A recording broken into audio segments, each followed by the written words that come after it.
Hello friends. तो आज मैं न्यू कॉलोनाइजेशन के ऊपर बात करूंगा, कैसे न्यू कॉलोनाइजेशन वर्क करता है, कैसे यूएस जो है वर्ल्ड का जो रिसोर्सेस है वो कागज़ के टुकड़े थमा करके आपसे आपके प्रीशियस रिसोर्सेस सक करता है, आपसे ले जाता है। इसके लिए हमें सबसे पहले इनका रिजर्व करेंसी स्टेटस जानना होगा। इनके रिजर्व करेंसी स्टेटस में जो है दो चीज़ें हैं। पहला है कि किसी भी करेंसी में ट्रेडिंग वाला फीचर होना चाहिए और दूसरा सेविंग वाला फीचर होना चाहिए।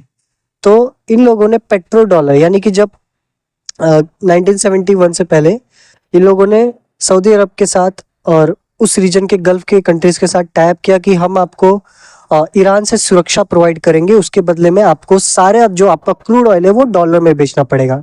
यहाँ से इन लोगों ने ट्रेडिंग करेंसी की शुरुआत की, उसको एम्पावर करने का प्रारंभ किया। तो आपको जब क्रूड ऑयल खरीदना है तो आप डॉलर में खरीदोगे, राइट। फिर आपको धीरे धीरे करके आपके इकोनॉमी के हर एस्पेक्ट पे इनको कब्जा करना है, यानी कि आप पूरा का पूरा डॉलर में ही ट्रेडिंग करना चाहिए। आपका जो भी गुड्स हो, इंपोर्ट हो, एक्सपोर्ट हो, सब यूएस डॉलर में आपको करना चाहिए। लेकिन बात इतने से भी नहीं बनती। अब इन्हें खाली ट्रेडिंग करेंसी नहीं चाहिए, अब इन्हें सेविंग करेंसी भी चाहिए। तो कैसे सेव करें? इसके लिए 1971 में ही, यानी कि इन लोगों ने दोनों प्लान बना के रखा था। 1971 में ही इन लोगों ने गोल्ड के प्राइसेस आर्टिफिशियली पेपर गोल्ड डाल डाल के कम कराए।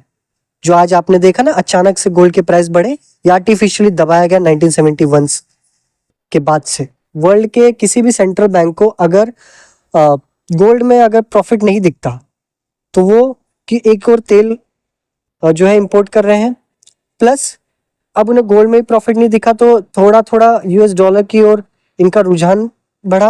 और 1971 में ही यूएस डॉलर जो है गोल्ड से अनपैक्ड हो गया। अनपैक्ड होने का मतलब, अगर आप कुछ करेंसी लेके जा रहे हो बैंक के पास, सेंट्रल बैंक के पास, तो सेंट्रल बैंक 100 रुपए का नोट है, सेंट्रल बैंक उसके बदले में कुछ अमाउंट ऑफ गोल्ड या सिल्वर आपको देगी। तो हमारे जो दादाजी है, या आप लोगों ने सुना होगा कि वो लोग बोलते हैं कि हमारे टाइम में तो सब कुछ इतना सस्ता मिलता था। वो इसलिए मिलता था कि हमारी जो रुपी है वो चांदी से पैक्ड थी, इसलिए हमें मिलता था। तो यहाँ पे इन लोगों ने, अब हम आते हैं डॉलर पे। तो यहाँ पे इन लोगों ने ट्रेडिंग करेंसी को थोड़ा थोड़ा सेट करना शुरू किया, सेविंग करेंसी में थोड़ा थोड़ा रुझान लोगों का लाना शुरू किया गोल्ड के प्राइस को दबा करके। अब इतने से ही बात नहीं बनती, अब इन्हें करना है डिवाइड एंड रूल, वही वाला पुराना वाला, लेकिन अलग तरीके से। कैसे करेंगे? पाकिस्तान को ये लोग फंड करेंगे, और इन लोगों ने पार्टीशन भी इसीलिए किया था। पाकिस्तान को ये लोग फंड करेंगे, उसे वेपन्स देंगे। आपने देखा ना, यूएस वेपन्स, सारे फाइटर जेट्स, एड, सब कुछ मिलता है। अब भारत को क्या बोलेंगे कि देखो, आप अगर पाकिस्तान टेररिस्ट नेशन है, टेररिज्म फैलाने के लिए भी फंड देंगे ये लोग।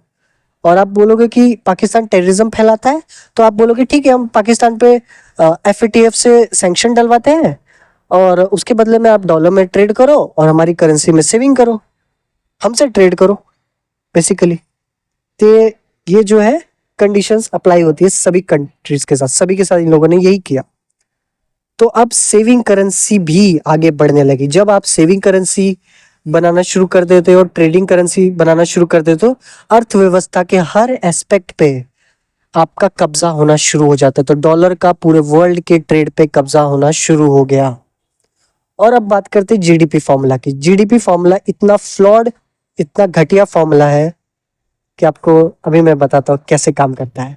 जीडीपी फॉर्मूला बताने से पहले मैं ये समझाना चाहूंगा कि ये छापते कैसे। कि जब आपकी रिजर्व करेंसी जो है उसमें सेविंग का फीचर होगा और ट्रेडिंग का फीचर होगा, तो आपके करेंसी की डिमांड हमेशा बनी रहेगी मार्केट में। क्योंकि आप गोल्ड से पैक्ड नहीं है तो आप छाप सकते हो, और दूसरे नहीं छाप सकते क्योंकि उनके ट्रेडिंग और सेविंग करेंसी के फीचर्स उनकी करेंसी में नहीं है, राइट।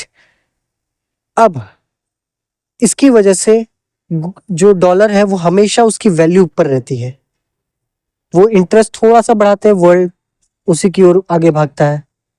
कहीं पे थोड़ा सा भी ट्रेड में कुछ गड़बड़ी होती है, वर्ल्ड जो है यूएस डॉलर की ओर भागता है। यूएस डॉलर हमेशा अप्रिशिएट होता है और आपकी करेंसी की वैल्यू गिर जाती है उसके सामने, राइट। तो मोटिवेशन वहां मिलता है। और ऑन अदर हैंड गोल्ड आगे बढ़ नहीं रहा, तो गोल्ड की ओर किसी का मोटिवेशन नहीं बढ़ता, तो सब यूएस डॉलर की ओर भागते हैं। ऐसे नोट छपता है, ये नोट छाप के दूसरी कंट्रीज में इंटरफेरेंस करते हैं, सरकारें बदलवाते हैं और सारे गलत काम करते हैं। अब हम बात करते हैं जीडीपी फॉर्मूले के बारे में। जीडीपी फॉर्मूले में consumption plus investment plus government spending plus export minus import, ये वाला फॉर्मूला होता है। अब इस फॉर्मूले को ध्यान से देखते हैं। क्योंकि अभी रिजर्व करेंसी बन चुकी है तो अनलिमिटेड पैसे छाप सकते हैं, और जो भी छापेंगे उसका इन्फ्लेशन तो दूसरी कंट्रीज में जाएगा, क्योंकि हमारी जब करेंसी अप्रिशिएट होती है तो हमें क्या चिंता है, जिसकी डाउन होगी उसके लिए महंगाई बढ़ेगी ना। उसे जब इंपोर्ट करेगा तो उसे अब डॉलर और महंगा मिलेगा, और सामने वाला जो एक्सपोर्टर होगा वो तो डॉलर में पेमेंट मांगेगा, राइट। उसको प्रॉफिट होगा, इनको लॉस होगा। तो ऐसे आपको जो है इन्फ्लेशन पास ऑन होता है। तो अब ये जो जीडीपी का फॉर्मूला है जिसमें कंजम्पशन, क्योंकि अब पैसा छप रहा है तो कंजम्पशन कैसे बढ़ता है, गवर्नमेंट स्पेंडिंग को भी ध्यान से सुनना। गवर्नमेंट स्पेंडिंग यानी कि नोट छापते हैं, गवर्नमेंट स्पेंडिंग को देते हैं, गवर्नमेंट स्पेंडिंग को देते हैं तो गवर्नमेंट जो है फ्रीबीज बांटती है अपने सिटीजन्स पे। नोट छप रहा है तो फ्रीबीज भी बटेंगे, कंजम्पशन ऊपर जाएगा। इन्वेस्टमेंट, नोट छाप करके गवर्नमेंट कमर्शियल बैंक्स को देती है एकदम लो रेट पे इंटरेस्ट, या कह सकते हैं इंटरेस्ट ही नहीं लेती है, कोई ब्याज नहीं मिलती है, तो वहां से इन्वेस्टमेंट होती है, इन्वेस्टमेंट बढ़ जाती है, वो भी छप के बढ़ रहा है। इन्वेस्टमेंट छप के बढ़ रहा है तो कंपनीज को 2% 3% पे लोन मिलता है उनकी कंपनीज को, तो वो अपने जो लोग हैं उनको और भी कम रेट और भी ज्यादा सैलरी देते हैं, कम रेट ऑफ इंटरेस्ट उठा करके अपने सिटीजन्स को। तो आप देखते हो कि वो यूएस में तो ज्यादा सैलरी मिल रहा है, राइट। हाँ, खाली इतना नहीं है, तो कंजम्पशन भी ऊपर जा रहा है छप करके पैसा, इन्वेस्टमेंट भी ऊपर जा रहा है छप करके पैसा, गवर्नमेंट स्पेंडिंग भी ऊपर जा रहा है छप करके पैसा, और ये छाप करके इंपोर्ट भी ऊपर जाता है इनका छप करके पैसा। तो आप देखते हैं कि इनका इंपोर्ट पूरे वर्ल्ड से सबसे ज्यादा है, लेकिन एक्सपोर्ट पूरे वर्ल्ड को एक कम करते हैं। और क्योंकि अब इनकी करेंसी की वैल्यू इतनी बढ़ गई तो अपने खुद की कंट्री में मैन्युफैक्चरिंग कर नहीं सकते। हाँ, टॉयलेट पेपर और जो भी कंज्यूमर गुड्स होते हैं वो अपनी कंट्री में नहीं मैन्युफैक्चर कर सके, क्योंकि खुद की कंट्री में करेंगे तो पहले तो रिसोर्स अपना खुद का लगाना पड़ेगा, प्लस मैन्युफैक्चर करना पड़ेगा, और सभी वर्कर्स को डॉलर में पेमेंट करनी पड़ेगी। तो अगर यहाँ से फॉर एग्जाम्पल यहाँ से अगर आप कोई अचार लेते हो, यहाँ पे अगर आपको वो अचार 150 रुपये में पड़ता है, यानी कि वो ऑलमोस्ट $2 के आसपास हम कह सकते हैं, नियर बाय $2 से कम ही होता है आज की तारीख में। तो लेकिन वही चीज वही प्रोडक्ट उसी क्वालिटी का अगर वो यूएस में मैन्युफैक्चर करेंगे तो उन्हें अब डॉलर में पेमेंट करनी पड़ेगी, तो वो अचार का डब्बा कम से कम कहीं नहीं तो $15 में पड़ेगा।